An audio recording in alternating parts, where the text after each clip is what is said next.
Nahuli kamang isang nagmumotorsiklo sa Quezon City na beating the red light na nakabangga pa ng tumatawid na sasakyan. Yan at iba pang disgrasyang sa kalsada sa balitang hatid ni Tina Panganiban Perez.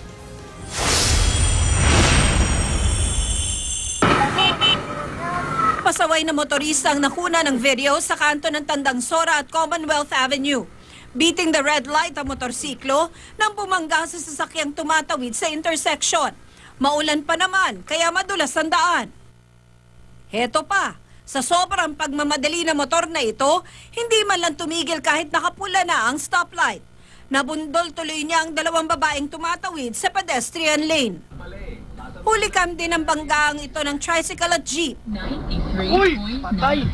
Sa lakas ng banggaan, nahulog ang driver sa tricycle at kinailangang tulungan para makatayo. Bumaba naman ang driver ng jeep para alamin ang lagay na nabangga niya.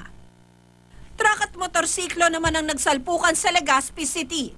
Paliko sa intersection ng motor at hindi agad napansin ang paparating na truck. Tila nagdalawang isip pa ang rider kung aatras siya para makaiwas. Pero inabutan siya ng truck. Tumila pa ng rider. Pero hindi naman daw siya napuruhan. Tina Panganiban Perez, GMA News.